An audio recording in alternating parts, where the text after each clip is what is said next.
जो भी आप डीजे लेके जाएं वो डीजे प्लस वाहन की ऊंचाई 12 फीट से ऊपर ना हो। बहुत बार इस तरह की दुर्घटनाएं हो जाती है कि डीजे के ऊपर नई उम्र के लड़के बैठे हुए हैं और कहीं बिजली के तार से टच हुए और फिर कोई दुर्घटना हुई, जिस बच्चे की जान जाती है उसका परिवार उस नुकसान को समझता है। फूड इंडस्ट्री की पूरी टीम इस बात को सुनिश्चित कराएगी कि पूरे सावन महीने में ऐसे किसी भी रूट पर, मंदिर के कहीं पर, शिवालयों के आसपास किसी भी हालत पर मीट, मछली और अन्य चीज़ें बिल्कुल भी नहीं दिखनी ही चाहिए। तो डीजे पर पाबंदी होनी चाहिए। डीजे लेकर जा रहे हैं, वो भी इतने ज़्यादा आवाज़ में डीजे आपका होता है, वो हमारे शास्त्र के अनुकूल नहीं है, वो शास्त्र विरोधी है। कचला का जो पवित्र जल है हम लाके कुछ जगहों पर हमारे जो टेंट वगैरह बने हुए हैं हम उसको पवित्र कलश में रखवाएंगे, जिससे मान लीजिए कहीं पर किसी का जो जल है कहीं गिर जाता है या किसी के साथ कोई दिक्कत होती है तो वो हम अपने उस कलश से उस पवित्र जल को उनको दे सकेंगे। तो आपकी भी जिम्मेदारी है कि कोई डीजे पे ऐसा गाना ना बजने दे जिससे शांति व्यवस्था को दिक्कत हो या किसी की भावनाओं को ठेस पहुंचे। हिंसा के लिए किसी भी धर्म में कोई जगह नहीं है, सनातन धर्म में तो बिल्कुल नहीं है। कि मैं बार बार कहता हूँ कि हमारे किसी भी एक्ट से, किसी भी एक्शन से किसी अन्य को कष्ट नहीं पहुँच सकता। आगामी श्रावण मास और कांवड़ यात्रा को दृष्टिगत रखते हुए कांवड़ सेल का गठन किया गया है। उसके साथ साथ एक इन्फो लाइन हमारी चल रही है जिसमें 10 कांस्टेबल्स की ड्यूटी है। लगातार फ़ोन पे जितने जत्थेदार हैं, जितने शिव मंदिरों के पुजारी हैं या वहाँ व्यवस्था देखते हैं, उन लोगों से वो वार्ता करते हैं, उनका फीडबैक लेते हैं। जो मुहर्रम के त्यौहार को इतनी अच्छी तरीके से संपन्न कराया है उसी प्रकार से हमारा ये जो सावन का मास से जो कांवड़ का त्यौहार है पूरी श्रद्धा और भक्ति के साथ संपन्न होगा। आदाब, नमस्कार, मैं वसीम अख्तर और आप देख रहे हैं द लीडर हिंदी। सावन माह शुरू होने से पहले कांवड़ यात्रा को लेकर डीएम एसएसपी ने एक अहम मीटिंग की है जीआईसी ऑडिटोरियम में। यहां कांवड़ यात्रा के जत्थेदारों को और शिव मंदिरों के पुजारियों को बुलाया गया था। डीएम और एसएसपी अपने मातहत अफसरों के साथ मौजूद रहे थे। उन विभागों के प्रमुखों को भी बुलाया गया था जिनके कांधों पर कांवड़ यात्रा से जुड़ी जिम्मेदारियां रहती हैं। इस मीटिंग में बेहद अहम बातों पर चर्चा हुई है। पूरा खाका खींच दिया गया है कि सावन माह में जब कांवड़ यात्रा शुरू होगी उसमें क्या करना है और क्या नहीं करना है। कई अहम बातों पर जोर दिया गया है। अगर हम डीएम अविनाश सिंह की बात करें तो उन्होंने उदाहरण देकर समझाया है कि किस तरह से गुस्सा नहीं करना है, संयम से काम लेना है। अगर किसी तरह की कोई नाराजगी है तो उसके लिए भी प्रशासन व्यवस्था करने जा रहा है। पहली बार ऐसी व्यवस्था होने जा रही है कि जो कांवड़ के लिए जल लेकर आते हैं कचला से, वो पवित्र जल कलशों में यहाँ मौजूद रहेगा। इसके अलावा डीएम ने यह भी साफ कर दिया है कि जिस तरह से मुहर्रम में जोगी नवादा एक मिसाल बना है, पूरे देश में बरेली से बेहद अच्छा मैसेज गया है, उसी तरह से उन्होंने उम्मीद जताई है कि कांवड़ यात्रा में भी वैसा ही रवैया दिखाया जाएगा। जब एक माह बाद सावन माह खत्म होगा तो हम गर्व से ये कह सकें कि बरेली ने एक मिसाल कायम की है। एसएसपी ने तमाम निर्देश बताए हैं। कहा है कि डीजे और उस वाहन की ऊंचाई 12 फीट से ज़्यादा नहीं होगी। ये भी बताया है कि इससे किस तरह के नुकसानात होते हैं। एसएसपी ने अपनी तरफ से की गई व्यवस्थाओं को भी मीटिंग में रखा। उन्होंने बताया कि कांवड़ सेल इस बार भी एक्टिव हो गया है। इसके अलावा एक 10 कांस्टेबल की टीम लगातार कांवड़ यात्रा से जुड़े लोगों के संपर्क में है, उनकी समस्याएं जान रही है। उन्होंने कांवड़ यात्रा में जाने वालों से ये भी कहा है कि अगर किसी तरह की कोई दिक्कत होती है उसके लिए भी हेल्पलाइन नंबर जारी कर दिए गए हैं। उन्होंने इसके लिए अपना एक पर्सनल नंबर भी दिया है। बताया है कि 9917020009। इसके अलावा एक और हेल्पलाइन नंबर भी जारी किया है 0581299045 डीएम एसएसपी के अलावा इस मीटिंग में जत्थेदारों को और शिव मंदिरों के जो पुजारी आए थे उनको भी बोलने का मौका दिया है। महंत केदारपुरी बहुत अच्छा बोले हैं। उन्होंने धर्म के एतबार से डीजे को लेकर और नशे को लेकर तमाम चीज़ें जत्थेदारों के सामने रखी हैं। आह्वान किया है कि जो धर्म कहता है अगर हम उसका ठीक तरह से पालन करें तो किसी तरह की कोई समस्या उत्पन्न नहीं होगी। मीटिंग लंबी चली है। हमने इस मीटिंग को इस वजह से कवर किया है कि बहुत से लोग इस मीटिंग का हिस्सा बने थे। जो इस मीटिंग का हिस्सा नहीं बने उन तक भी बात और मैसेज कन्वे कर दिया जाए कि मीटिंग में क्या कहा गया है और किस तरह की चीज़ें बताई गई हैं। सहयोग का आह्वान किया है। जैसे हम अगर डीएम की बात करें, डीएम ने गंगा जमनी तहजीब को मुहर्रम की तरह सावन माह में बनाए रखने पर जोर दिया है। एसएसपी ने कहा है कि पूरे जिले की पुलिस कांवड़ यात्रा को ठीक तरह से सकुशल संपन्न कराने के लिए कटिबद्ध और तत्पर है। बस एक उनका अनुरोध है कि किसी भी तरह से कानून व्यवस्था को प्रभावित नहीं होने दें, अफवाहों पर ध्यान नहीं दें, सोशल मीडिया पर ऐसी चीज़ें आगे नहीं बढ़ाई जाएं जिससे अफवाह फैले और माहौल ख़राब हो सकता है। आइए हम आपको जीआईसी ऑडिटोरियम लिए चलते हैं जहां सावन माह को लेकर रूपरेखा तय हुई है। उससे बहुत सी बातें तमाम लोगों के मतलब की हैं। एक बार इस मीटिंग की कार्रवाई को जरूर देखना चाहिए ताकि चीज़ें स्पष्ट हो सकें और किसी तरह का कोई कंफ्यूजन नहीं रहे। बात के लिए अपनी शुभकामनाएं देना चाहूँगा कि आपने अभी 2 दिन पहले जो मुहर्रम का त्यौहार इतनी शांति और सकुशलता के साथ आपने उसका संपन्न कराया, जिसके लिए मैं आप सभी लोगों को बधाई देना चाहूँगा। जैसा कि पिछले कुछ वर्षों से आप देख रहे थे, बरेली जनपद पे एक दाग लगा हुआ था, एक धब्बा था। मैंने जब यहाँ पर ज्वाइन किया, जो भी मुझसे मिलता था सबसे पहले यही कहता था कि यहाँ का कांवड़ बहुत सेंसिटिव है, यहाँ का मुहर्रम बहुत ही संवेदनशील है, आप खास ख्याल रखना, खास ध्यान देना। लेकिन अपने सारे जो हमारी टीम है, समस्त पुलिस अधिकारीगण, समस्त प्रशासनिक अधिकारीगण और साथ में जो हमारे आचार्य जी जैसे हमारे एक कह सकते हैं कि पीस कमेटी के लोग हैं, अन्य सदस्यगण, उनकी मेहनत की वजह से आपने देखा होगा कि अभी किसी वक्ता ने जिक्र भी किया था कि जोगी नेवादा क्षेत्र में किस प्रकार से पूरा ये कार्यक्रम संपन्न हुआ। एक भाई ने दूसरे भाई के ऊपर फूल बरसाए और जो गंगा जमनी तहजीब है उसका उत्कृष्ट उदाहरण यहाँ पर प्रस्तुत किया है। अब मुझे पूरी उम्मीद है कि उसी तरीके से जो हमारा पूरे सावन मास में जो कांवड़ का त्यौहार होगा, उसको पूरी आस्था के साथ और हर्षोल्लास के साथ मनाया जाएगा। कुछ चीज़ों में मैं ज़रूर कहना चाहूँगा कि बार बार कड़े निर्देश देने के बावजूद भी कुछ चंद लोग ऐसे होते हैं कि जो अपने व्यक्तिगत स्वार्थों की वजह से माहौल को ख़राब करना चाहते हैं। मैं इसीलिए आप लोग से कहना चाहूँगा कि इस पूरे त्यौहार को अगर आपके बीच में कोई ऐसा व्यक्ति या कोई ऐसा शख्स है जो आपको लगता है कि वो आपको कुछ दिक्कत दे रहा है या आपकी धार्मिक भावनाओं से खिलवाड़ कर रहा है, तो आप अभी कप्तान साहब ने आपको 2 नंबर दिए, उनमें से एक नंबर उनका पर्सनल नंबर है जिस पे आप व्हाट्सअप कर सकते हो। तो आप सीधे कानून को अपने हाथ में न लेकर अपने संबंधित अधिकारीगण को उसके बारे में बताओ। डीजे की हाइट, निश्चित रूप से डीजे की एक निश्चित हाइट कर दी गई है। मैं सभी से अपील करना चाहूँगा, कृपया करके उसके ऊपर उस हाइट को मत ले जाइए। हमें कोई दिखावा नहीं करना है, यहाँ कोई कंपटीशन नहीं चल रहा है कि हम कंपटीशन करके दिखाएंगे कि नहीं तुम्हारा इतना ऊंचा था तो हमारा इतना ऊंचा है। ऊंचाई अपनी भावना में दिखाओ ना, अपनी भक्ति में दिखाओ। भगवान शंकर, भगवान भोले पूरे विश्व का जहर पीते हैं और बदले में पूरे विश्व को अमृत बांटते हैं। तो अगर आप भगवान भोले के सच्चे समर्थक हैं, सच्चे अनुयायी हैं, तो आप ऐसा कोई काम मत करो जिससे आपकी वजह से किसी अन्य की भावनाओं को ठेस पहुंचती है, किसी अन्य को कष्ट होता हो।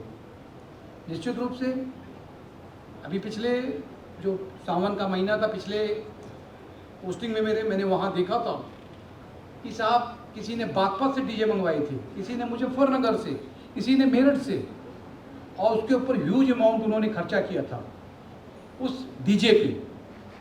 और वो डीजे ऐसा था कि अगर आप पास से उससे चले जाओ, गुजर जाओ, और लाइट जो थी तो कमज़ोर दिल वाले का तो हार्ट अटैक भी हो सकता है वहाँ पर। मेरा आपसे अनुरोध रहेगा कि इसको भी आप देखिए, और जो डीजे पे एक ऐसा कोशिश करिए कि कोई पेशेंट हो जो कहीं से निकल रहे हों, किसी को भी तकलीफ ना हो।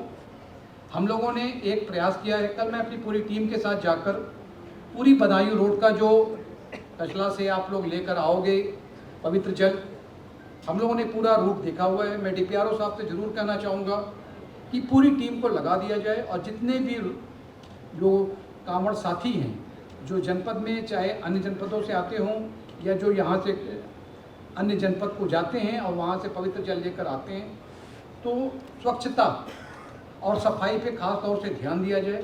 पूरी जितनी सड़कें हमारी हैं उनको ठीक करा दिया जाए। पीडब्ल्यूडी, ईओ, नगर पालिका, नगर पंचायत, नगर निगम, मैं सभी से अनुरोध करना चाहूँगा कि बराबर आप राउंड ले लीजिए।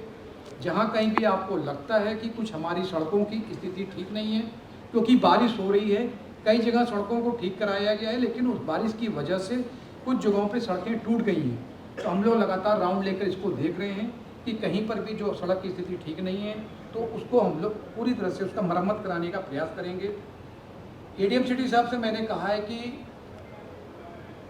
नगरीय क्षेत्र में 7 हमारे प्रमुख शिव मंदिर हैं जिसपे सब पे अलग अलग नोडल अधिकारी की तैनाती की गई है जो पूरे समय मंदिर पे रहेंगे 24 घंटे और लगातार इस बात को सुनिश्चित कराएंगे कि वहाँ किसी प्रकार की हमारे कांवड़ भाइयों को, कांवड़ साथियों को कोई भी असुविधा का सामना न करना पड़े।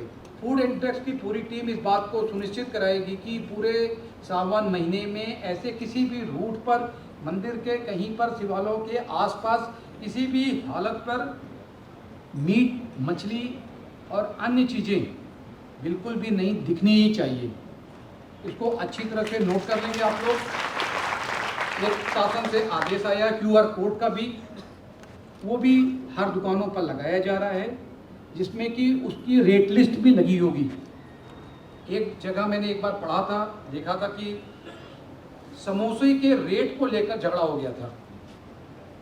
समोसे के रेट, तब से शायद शासन ने सोचा होगा भाई अब रेट लिस्ट भी लगा दो, तो रेट लिस्ट भी लगी रहेगी। आपके खान पान की, आराम की जगह, मेडिकल कैंप, तमाम सारी चीज़ें की जा रही हैं। लेकिन मेरा एक बार आपसे फिर से अनुरोध होगा कि आपको इस चीज़ को देखना होगा कि आपकी तरफ से भी कोई ऐसी चीज़ नहीं होनी चाहिए जो किसी अन्य को तकलीफ़ दे। अभी हमारे मान जी ने और कुछ लोगों ने बहुत ही अच्छी बातें बताई, जैसे आपने कहा कि गाड़ियों से चलना, बाइक से चलना। अभी मैं 3 दिन पहले की बात है, मुजफ्फरनगर या कहीं पर कांवड़िए भाई जा रहे थे, एक परिवार अपनी कार से जा रहा था, उसमें पति पत्नी और बच्ची बैठी हुई थी। बाई चांस जो कांवड़ थी उस कार से टच कर गई और टच करने पे उस बात को कहा गया कि ये कांवड़ खंडित हो गई है। लेकिन उसके बाद हुआ कि फिर वहीं पर उस परिवार को उतार के उसके साथ मारपीट की गई। पति पत्नी के साथ तो की गई, फिर उस बच्ची के साथ भी की गई। मेरा ये कहना है कि निश्चित रूप से इस बात को हमको देखना पड़ेगा। भी किसी ने कहा कि हम जोश में खूब जाते हैं, लेकिन जोश के साथ होश भी जरूरी है, क्योंकि कहीं पर भी हिंसा के लिए किसी भी धर्म में कोई जगह नहीं है। सनातन धर्म में तो बिल्कुल नहीं है। तो आपको देखना पड़ेगा कि मैं बार बार कहता हूँ कि हमारे किसी भी एक्ट से, किसी भी एक्शन से किसी अन्य को कष्ट नहीं पहुँचित करना। हम कोशिश करें कि भगवान शंकर जो हलाहल पीकर नीलकंठ कहलाए, उसी की तरह से हम लोग प्रयास करें कि अपने आसपास की जितनी समस्याएं हैं उन समस्याओं को समय से दूर करें। और बाई चांस कोई दिक्कत आती भी है तो उसको भी आप लोग देखिए कि सब लोग बैठिए और वहाँ पे सब लोग जो हमारे कांवड़ संघ के जो संचालक हैं, कैसे कोई चीज़ अगर होती है कैसे उसको हम दूर कर सकते हैं। और एक कोशिश हो रही है प्रशासन कि इस पूरे त्यौहार में आपके साथ पूरी तरह से कह सकते हैं आस्था के साथ, श्रद्धा के साथ इस त्यौहार को पूरी तरह से मनाएं। और जिस प्रकार से आप लोगों ने अभी कुछ दिन पहले बरेली जनपद का नाम एक नए दिशा की ओर मोड़ा है, लोगों ने इसको बहुत ही अच्छी तरह से एप्रिसिएट किया है कि जो शांति के साथ, मुझे पूरी उम्मीद है कि 1 महीने के बाद जब हमारा ये सावन का और जो कांवड़ का जो पूरा माह है जब समाप्त होगा तो निश्चित रूप से बरेली जनपद को एक नई पहचान मिलेगी, एक नया रूप पूरे जनपद को ही नहीं प्रदेश को देखने को मिलेगा। जय हिंद। इस जिले में है कि इस जिले के आसपास जो कांवड़ यात्रियों की संख्या है वो हर सोमवार के साथ बढ़ती है। पहले से दूसरे में ज़्यादा होगी, दूसरे से तीसरे में और फिर चौथे में बहुत ज़्यादा होगी। तो हम लोग पहली बार से ही इतना अलर्ट रहते हैं कि कहीं कोई इस तरह की बात ना आए, कोई समस्या ना आए, ताकि आप लोगों की सहूलियत के लिए जो भी व्यवस्थाएं की जा सकती हैं वो की जाए। लेकिन उसके बदले में हम लोग ये ज़रूर आपसे उम्मीद करते हैं, एक्सपेक्ट करते हैं कि शांति व्यवस्था और कानून व्यवस्था को मेंटेन करने में आप पुलिस का सहयोग करेंगे, प्रशासन का सहयोग करेंगे। आपकी सारी समस्याओं का हम लोग हल करेंगे, यथासंभव जो भी हल होगा। माननीय मुख्यमंत्री जी बहुत गंभीर है इस बात को लेकर और शासन बहुत गंभीर है, और उनकी जो वीडियो कॉन्फ्रेंसिंग है वो 15 दिन पहले हो चुकी है सारी समस्याओं को लेकर कि भाई सारी जितनी समस्याएं हैं उनका हल करा दिया जाए। लेकिन फिर जीरो टॉलरेंस माननीय मुख्यमंत्री जी की, शासन की और हम लोगों की है कानून व्यवस्था और शांति व्यवस्था को लेकर कि किसी भी प्रकार से शांति व्यवस्था, कानून व्यवस्था को प्रभावित करने वाले लोगों को या कोई ऐसा आदमी है जो समाज में अशांति फैलाना चाहता है उसको टॉलरेट नहीं किया जाएगा। आपने अभी देखा होगा मुहर्रम बीता है कुछ टाइम पहले, अभी 2 दिन पहले, और हम लोगों ने उसको लगभग इंसिडेंट फ्री सभी जगह संपन्न कराया है। और कुछ 1-2 जगह दिक्कतें आई तो आपने ये भी देखा होगा कि फिर कानून ने मजबूती से अपना काम किया, मुकदमा लिखा गया, लोग जेल गए। हाइट के लिए हम लोगों ने बताया था कि भाई 12 फीट से ऊपर हाइट नहीं होनी चाहिए, अगर किसी ने उससे ज़्यादा हाइट हुई और उसकी वजह से कोई दुर्घटना हुई तो एफआईआर पंजीकृत हुई। मेरा पहला अनुरोध आप लोगों से ये है कि जो भी आप डीजे लेके जाएं वो डीजे प्लस वाहन की ऊंचाई 12 फीट से ऊपर ना हो। तो कितने लोग इस बात से सहमत हैं? अच्छा, अभी इधर वाले मुझे सहमत नहीं दिख रहे, इधर सरकारी कर्मचारी, मतलब ठीक। अगर आपकी 12 फीट की ऊंचाई डीजे प्लस वाहन, जिस वाहन पे वो डीजे के आपके स्पीकर रखे हुए हैं, वो 12 फीट से ऊपर कतई नहीं होनी चाहिए। ये हम लोगों ने सभी को इन जनरल गाइडलाइन जारी की है। ये आप भी एहसास करते होंगे कि सड़क पे कोई भी चीज़ ऐसी वो लगभग 12-14 फीट से ऊपर होती है जो आपको नुकसान पहुंचा सकती है, और कोई भी चीज़ जो 12 फीट से ऊपर है वो डिसबैलेंस होने की संभावना बहुत रहती है, और जब वो डिसबैलेंस होगी तो आपको खुद को नहीं, आपके आसपास वालों को भी चोट पहुंचा सकती है। बहुत बार इस तरह की दुर्घटनाएं हो जाती है कि डीजे के ऊपर नई उम्र के लड़के बैठे हुए हैं और कहीं बिजली के तार से टच हुए और फिर कोई दुर्घटना हुई। जो वो नुकसान होता है, जो जिस बच्चे की जान जाती है, उसका परिवार उस नुकसान को समझता है। तो हमारी और आपकी ये जिम्मेदारी है कि हम ऐसी कोई भी संभावना ना बनने दें। इसीलिए बहुत ज़रूरी है कि आपका जो भी डीजे या स्पीकर या जो भी है, जिस भी वाहन पे है, वाहन प्लस डीजे, मैं चौथी बार रिपीट कर रहा हूँ, वो 12 फीट से ऊपर ना हो। दूसरा, जो भी परंपरागत रूट है, ये बहुत क्लियर है, शासन की नीति है कि जो परंपरागत रूट है उससे हटके कोई भी आयोजन नहीं किया जाएगा और ना हम करने देते हैं, और इसको बहुत ही स्ट्रिक्टली इन्फोर्स किया जाता है पुलिस प्रशासन का। ये बहुत, आप जितने लोग पुराने हैं सब जानते होंगे कि हर चीज़ में ये देखा जाता है कि परंपरागत क्या रहा है और उसको इन्फोर्स किया जाता है। तो जो भी आपका परंपरागत रूट है उस रूट को बदलने की आवश्यकता नहीं है। उसको अगर आपको लगता है कि बदलने के लिए कुछ लोग कोशिश कर सकते हैं तो आप पहले से ज़रूर सूचित कर दें, पहले से ज़रूर बता दें, क्योंकि फिर जिम्मेदार, मतलब जिन लोगों को हम लोग लिखा पढ़ी में जिम्मेदारी देते हैं उनके लिए हम लोग विशेष प्रबंध भी करते हैं कि आप थाने पे अपनी समस्या बताएंगे, तुरंत उस समस्या को हल कराया जाएगा। जब आप जाएंगे तो आपसे लगातार हमारी टीम एक संपर्क में रहेगी। आप चाहे हरिद्वार में जाओ, हरिद्वार रहो, चाहे बिजनौर रहोगे, एक टीम हमारी आपको फ़ोन करके आपकी कुशलता पूछती रहेगी कि भाई कोई दिक्कत तो नहीं है, कोई समस्या तो नहीं है। तो फिर आपकी ये जिम्मेदारी है कि आप उन 100 लोगों की जिम्मेदारी लें जो आपके साथ चल रहे हैं, और ये देखें कि उन 100 में से कोई ऐसा तो नहीं है जो समस्या पैदा कर सकता हो या जानबूझ के आपके लिए समस्या खड़ी कर सकता हो। तो इसके लिए आप लोगों से हम लोगों को सहयोग अपेक्षित है। जब आप गाँव से निकल रहे हैं तो अपने थाने को ज़रूर सूचित करें कि आप किस वाहन से और किस रास्ते से निकल रहे हैं। अगर आप अपने लोकल थानाध्यक्ष को सूचित कर दोगे तो वहाँ 2 सिपाही भेज देगा, आवश्यकता अनुसार पुलिस बल भेज देगा, कोई प्रतिकूल बात नहीं होगी।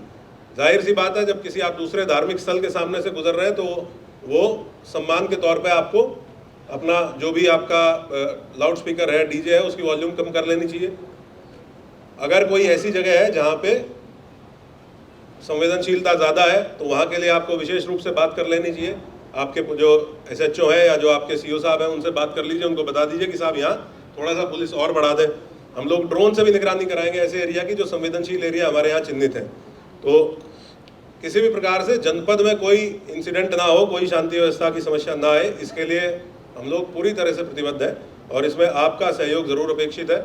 आप भी अपने रूट का एक बार भ्रमण ज़रूर कर लें अपने दरोगा जी के साथ, सिपाही के साथ, SHO के साथ, कि कहाँ तार नीचे है, कहाँ इस प्रकार से है कि पेड़ थोड़ा नीचे है, या कहाँ पे सड़क की स्थिति ठीक नहीं है। अगर उसमें कोई समस्या है तो इसके बाद भी नोट करा दें। आज हमने मीटिंग रखी थी समस्याओं के लिए ही, लेकिन इसके बाद भी एक बार भ्रमण करके ज़रूर नोट करा दें कि क्या समस्या है। हम लोग एक डेटा और इकट्ठा कर रहे हैं कि जत्थे में कितने लोग जाएंगे, पुरुष कितने होंगे, महिला कितनी होंगी, बच्चे कितने होंगे, किस रूट से जाएंगे, किस दिन वापस आएंगे, किस दिन यहाँ से जाएंगे, लगभग कितने बजे पहुँचेंगे, किस शिव मंदिर पर जल चढ़ाएंगे। वो जो फॉर्मेट भर के पूरी सूचना इकट्ठी की जा रही है वो आप लोगों की सहूलियत के लिए है, ताकि जब भी आप पहुँचे तो आपके साथ कुछ ना कुछ पुलिस बल ज़रूर रहे। एक चीज़ ज़रूर ध्यान रखें, डीजे संचालकों के साथ भी बैठक हुई है, उनको भी बताया गया है, उनसे एक बॉन्ड भी भरवाया गया है। तो नंबर 1 वो यही है कि 12 फीट से ऊपर नहीं रहेगा। नंबर 2 ये है कि कोई भी उस पर ऐसा गाना नहीं प्ले करेंगे जो किसी भी समूह को, चाहे वो किसी जातिगत समूह हो, कोई धार्मिक समूह हो, किसी की भावनाओं को ठेस पहुंचाए या किसी व्यक्ति की भावनाओं को ठेस पहुंचाए। ये डीजे वालों को बहुत सख्त हिदायत दी गई है। इसमें आपकी भी जिम्मेदारी है कि कोई डीजे पे ऐसा गाना ना बजने दे जिससे शांति व्यवस्था को दिक्कत हो या किसी की भावनाओं को ठेस पहुंचे।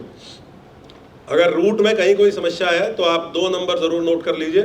एक नंबर मेरा एक गोपनीय हेल्पलाइन का नंबर है, ये मोबाइल मेरे पास रहता है, इस पर कॉल नहीं कर सकते आप, इस पर व्हाट्सएप पे मैसेज कर सकते हैं या नॉर्मल SMS कर सकते हैं। कहीं भी आपको कोई समस्या होती है तो इस नंबर पे ज़रूर मैसेज करें, 99-170, इसको नोट कर लें, आपके काम आने वाला नंबर है, डायरेक्ट मेरे पास रहता है। 99-170-2009, 99-170-20009। दूसरा, एक हमारे यहाँ 10 लैंडलाइन नंबर लगे हुए हैं जो लगातार जत्थेदारों से बात करते रहेंगे। आप उन पे भी, वो 24 घंटे चलते हैं, उन पे 10 सिपाही हमारे बैठते हैं और वो आप लोगों से लगातार बात करते रहेंगे। आपके पास फ़ोन भी आते होंगे, उसका नंबर ज़रूर नोट कर लें। कहीं भी कोई समस्या हो इनको नोट कराएं, वो संबंधित विभाग से कोऑर्डिनेट करके आपकी समस्या का हल कराएंगे। 0581 299 0450, 0581 299 0450। आप इस पे भी अपनी समस्या नोट करा सकते हैं। सोशल मीडिया को लेके बहुत आपको चौकस रहने की ज़रूरत है। किसी भी अफवाह पे विश्वास ना करें। आपको कोई अगर ऐसी सूचना मिल रही है और आपको डाउट है, अपने SHO से बात करिए, CO साहब से बात करिए, इस नंबर को मिला के बात कर लीजिए, आपका संदेह दूर कर दिया जाएगा। लेकिन अनावश्यक किसी अफवाह पे विश्वास ना करें और बिना खबर को वेरीफाई हुए या बिना सूचना को वेरीफाई किए हुए उसको अपने फेसबुक, ट्विटर या व्हाट्सएप पे ना चलाएं।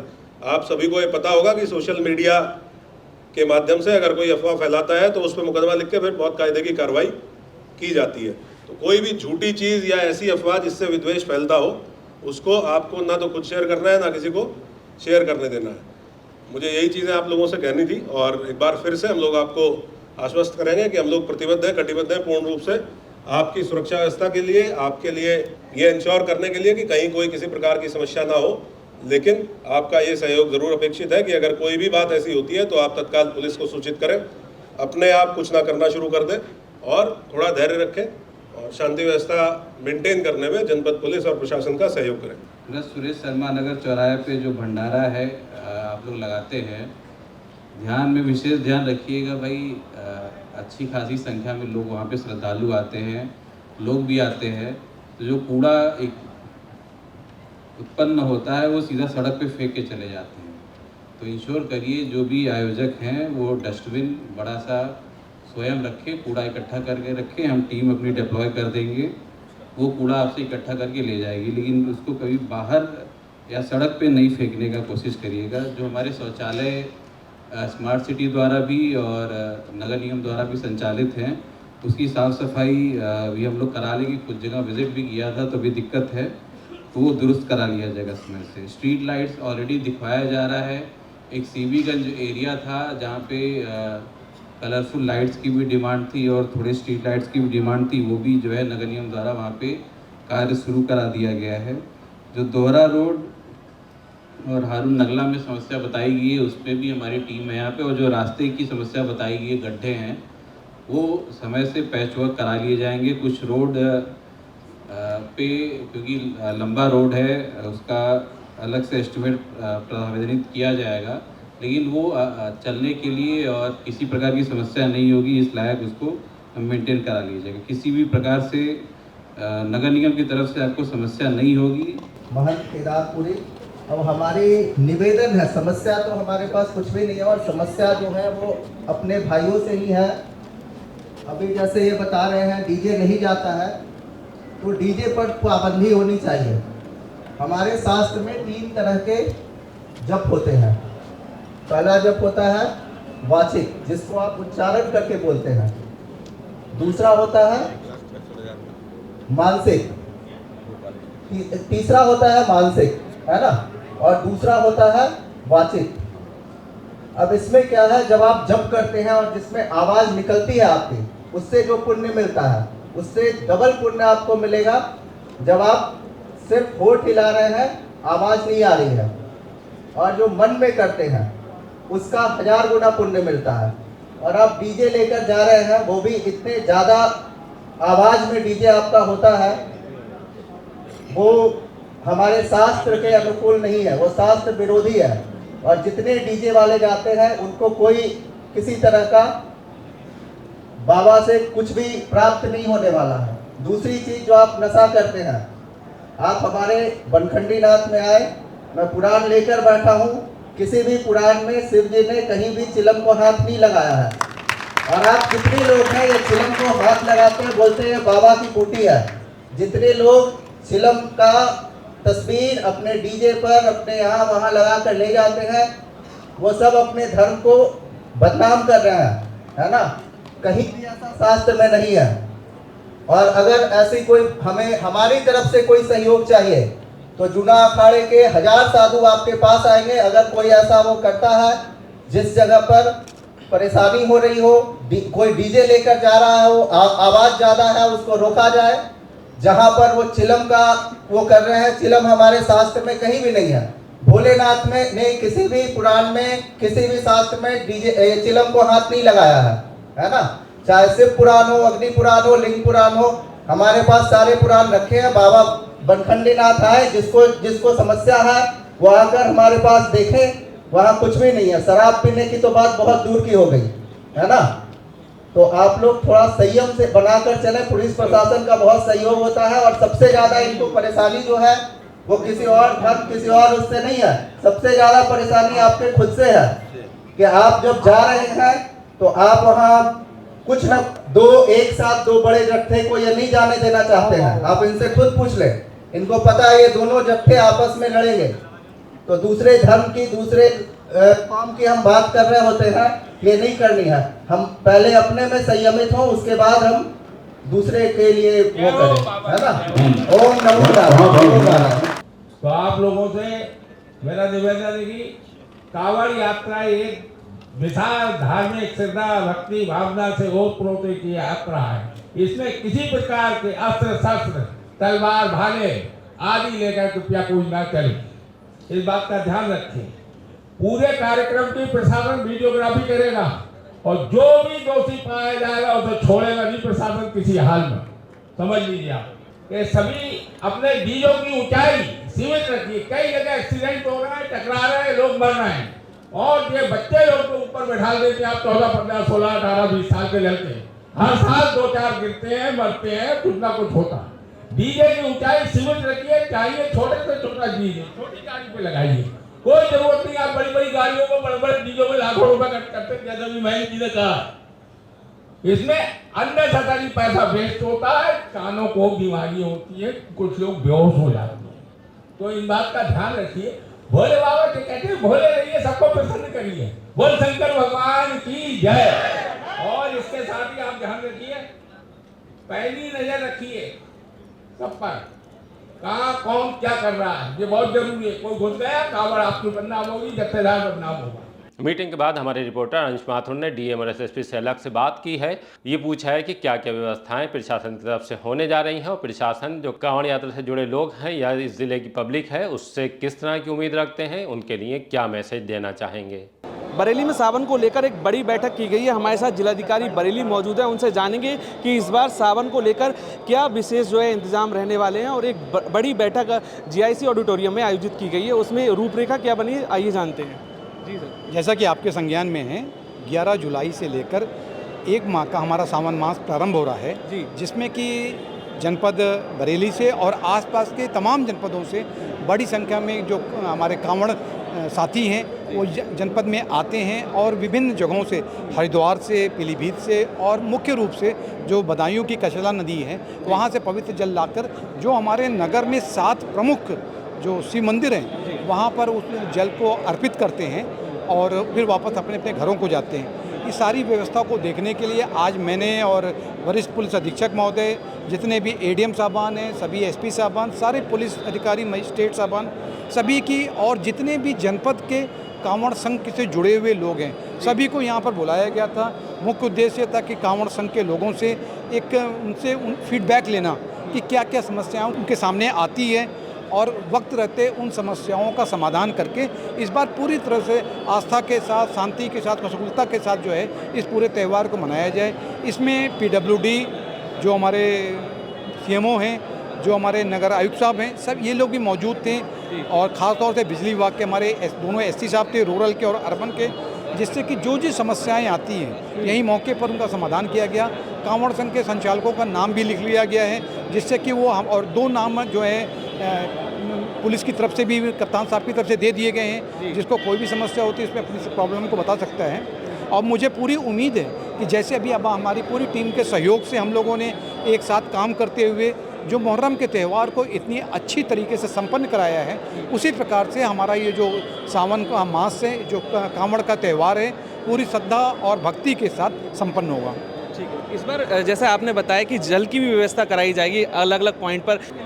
देखिए, जिला प्रशासन, पुलिस प्रशासन, हम लोग एक साथ, क्योंकि जो माननीय मुख्यमंत्री जी के दिशा निर्देश हैं, उसी दिशा निर्देश के क्रम में इस पर्व को जो पूरे माह भर चलेगा, पूरी श्रद्धा और भक्ति के साथ मनाने के लिए हम इस बात को प्रदर्शित भी कर रहे हैं कि हम पूरी तरह से कांवड़ साथियों के साथ खड़े हैं। जो भी उनको दिक्कतें आएंगी, मतलब छोटी छोटी चीज़ों का हम ख्याल रख रहे हैं। मेडिकल कैंप लगा रहे हैं कि उनके पैरों पे कई बार छोटी छोटी कंकड़ियाँ चुभ जाती हैं, पैरों में घाव हो जाते हैं, और लंबी दूरी तय करने की वजह से पैरों में, कह लीजिए, उनकी मांसपेशियों में खिंचाव आ जाता है। इन सब चीज़ों को देखने के लिए भी हमने मेडिकल कैंप लगा रहे हैं। उनके बैठने के लिए, उनके खान पान की भी पूरी व्यवस्था कर रहे हैं। उनके मतलब उनके साथ अपनी एकजुटता दिखाते हुए हम स्वागत द्वार भी बनवा रहे हैं। और कचला का जो पवित्र जल है, हम लाके कुछ जगहों पर हमारे जो अच्छे से जो बने हुए हैं, एक रेस्ट करने के लिए एक जो टेंट वगैरह बने हुए हैं, हम उसको पवित्र कलश में रखवाएंगे, जिससे मान लीजिए कहीं पर किसी का जो जल है कहीं गिर जाता है या किसी के साथ कोई दिक्कत होती है, तो वो हम अपने उस कलश से उस पवित्र जल को उनको दे सकेंगे। तो निश्चित रूप से मतलब एक सारा प्रयास यही है कि पूरी शांति के साथ, कुशलता के साथ ये पूरा पर्व संपन्न हो सके। ठीक है, ये थे हमारे साथ डीएम बरेली, जिन्होंने बताया कि किस तरीके से तमाम व्यवस्थाएं कर ली गई हैं और बहुत बढ़िया तरीके जो सावन का जो आयोजन है वो होने जा रहा है। इस बार पुलिस के भी द्वारा एक विशेष कावड़ सेल बनाया गया है, जो कि पिछली बार से और ज़्यादा हाईटेक रहेगा। क्या रहेगा, आइए जानते हैं। आगामी श्रावण मास और कावड़ यात्रा को दृष्टिगत रखते हुए कावड़ सेल का गठन किया गया है। उसके साथ साथ एक इन्फो लाइन हमारी चल रही है, जिसमें 10 कांस्टेबल्स की ड्यूटी है। लगातार फ़ोन पे जितने जत्थेदार हैं, जितने शिव मंदिरों के पुजारी हैं या वहाँ व्यवस्था देखते हैं, उन लोगों से वो वार्ता करते हैं, उनका फीडबैक लेते हैं कि कहीं कोई समस्या तो नहीं है, और अगर कोई समस्या है तो उसको थाने स्तर पर तत्काल निर्देशित करके उसको रिजॉल्व किया जाता है। तो ये व्यवस्था ऑलरेडी हमारी सब त्योहारों में है। इस बार होली में भी ये व्यवस्था थी, अभी मुहर्रम में भी थी, और अब कावड़ वाले आने वाले त्यौहार में भी इस व्यवस्था को लागू किया गया। उसके साथ साथ पूरा जिले का जो एरिया है उसको जोन और सेक्टर में बांटते हुए, सब सेक्टर्स में बांटते हुए मोबाइल ड्यूटियाँ, स्टैटिक ड्यूटियाँ लगाई जाएंगी, ड्रोन से निगरानी कराई जाएगी। जितना संवेदनशील क्षेत्र है वहाँ पे पुलिस की पिकेटिंग की व्यवस्था, रात के टाइम पुलिस की ड्यूटियाँ, ये सारी चीज़ें की जा रही हैं। सादे कपड़ों में भी पुलिस वालों की ड्यूटी लगाई जाएगी। LIU को बहुत एक्टिवेट किया गया और सभी लोगों के सहयोग से, फीडबैक से हम लोग बहुत अच्छे तरीके से, सकुशल रूप से इसको संपन्न करें। ये थे SSP बरेली, जिन्होंने बताया कि जिस तरीके से लगातार जो तमाम जो हाईटेक सेल बनाए गए हैं, उनके द्वारा ये तमाम पूरी जो व्यवस्थाएं हैं उनको चाक चौबंद रखा जाएगा, सुरक्षा के कड़े इंतजाम किए गए हैं, और इस तरीके से अब पूरा जो सावन की तैयारियां हैं वो बरेली प्रशासन ने कर ली हैं। आप देख रहे हैं the leader Hindi, camera person Kashan के साथ मैं अंशुमान थोर।